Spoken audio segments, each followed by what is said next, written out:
I wish I was dead.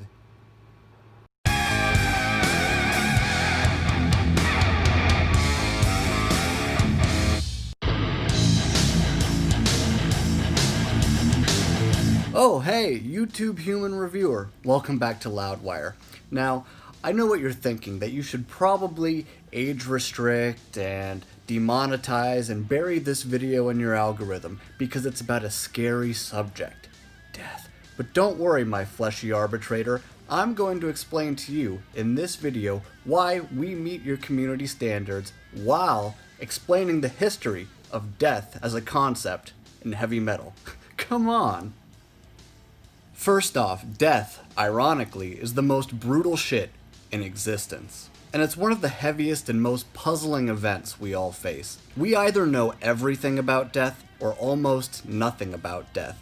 And different people from different backgrounds will all claim to understand what happens after you die. But regardless of your personal belief system, the moment when your heart stops and your brain stops functioning, it's pretty inconceivable. Endless paradise, endless suffering, or endless nothingness all come with their own set of quandaries. But despite our cultural disagreements regarding the afterlife, it is something that unites us. The endless curiosity of what awaits us. That brings us into the realm of fantasy, inspiring mournful metal anthems like Judas Priest's Beyond the Realms of Death, Metallica's Fade to Black, and Iron Maiden's Hallowed Be Thy Name. And hard rock classics like Blue Oyster Cult's Don't Fear the Reaper and the Rolling Stones' Dancing with Mr. D were direct precursors to metal's obsession with the great beyond. Considering Black Sabbath released their first record in 1970, it's crazy to think that no metal band called themselves Death until Chuck Schuldiner did so in 1984. I mean, the closest was Grim Reaper in 1979, and of course there was the rock band Death in 1971, but they were more of a proto-punk band and had no real overlap with heavy metal. But naming his band Death was one of the many genius ideas Chuck Schuldiner came up with. According to Chuck's loved ones, the name Death was inspired by his brother Frank, who passed away at age 16, when Chuck Schuldiner was just 9 years old. I always thought the name of the band derived from the death of his brother, said his mother Jane, and while the word has such painful memories, I did not object. That theory was solidified by Chuck Schuldiner's bandmate in Control Denied, Tim Aymar. Tim recalled a day when Chuck took care of him after experiencing the death of his own brother. Chuck got me to the airport and explained the story of his brother Frank, and why he named his band Death in order to turn such a horrible, negative feeling into something positive. And that's it in a nutshell. Using death to create art is more than just a morbid fascination. Like a comedian poking fun at a tragic subject, writing music about death allows the artist to wield some sort of power over something inescapable. It's also therapeutic for both artist and audience. It's damn near a public service, giving us all a chance to accept and to cope with the cruelest realities which keep us all awake at night. But why are metal bands like Slayer, Cannibal Corpse, and Macabre so obsessed with death?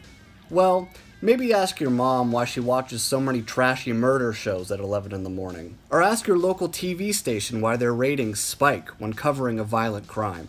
Or ask why The Devil in the White City spent over 7 years on the New York Times bestseller list. We, as a species, are inherently fascinated with darkness. And as much as we like to pretend, we really haven't evolved that far from the gladiator days of ancient Rome. See, 2,000 years ago, the Colosseum was their YouTube, and gladiator battles was their trashy murder show. If the Romans could have stayed home and watched the gladiators, they would have. Have you been to the Colosseum? The seats are made of cement, not comfortable. Just like if all our technology mysteriously disappeared tomorrow, we'd all gather at our local arenas to watch real-life episodes of Celebrity Deathmatch, and pay good money for it too. One of the best examples of correlating the brutality of human history with modern-day extreme metal came from the History Channel, and they used a song by Suffocation to do it. What kind of music is this? Death metal. I don't get this new stuff. New? Are you kidding me? These guys got everything they know from the marauding Visigoth warriors. You know, the Dark Ages.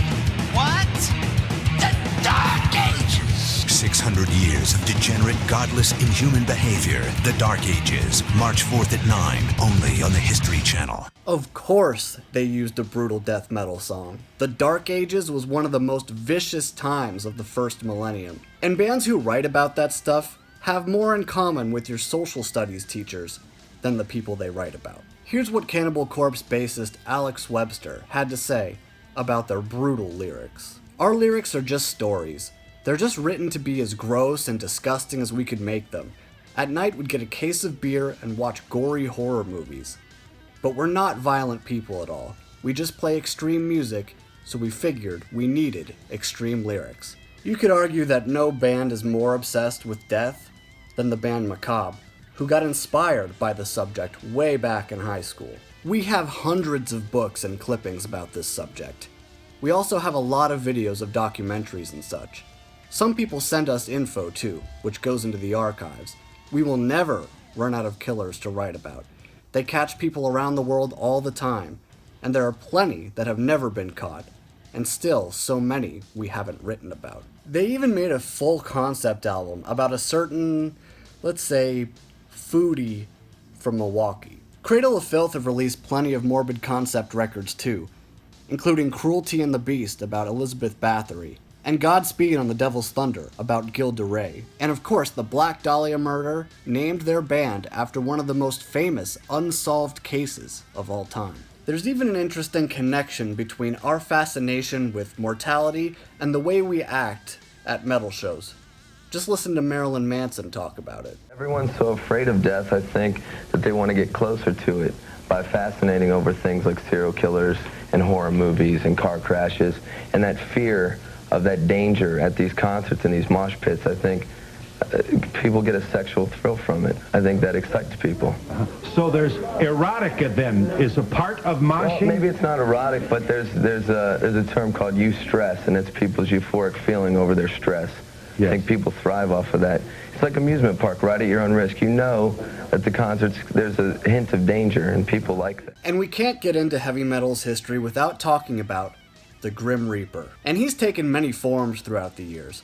Slayer wrote about the real-life Angel of Death on Rain and Blood. You can see Eddie the Head depicted as the Grim Reaper on Iron Maiden's Dance of Death album. Megadeth mascot Vic Rattlehead has been depicted as the Reaper. The Reaper's on every single Children of Bodom album cover. And you can hear about the female icon of death, Santa Muerte, from Rotting Christ, Death SS, and Twin Temple. And near-death experiences often motivate and inspire some of metal's best bands.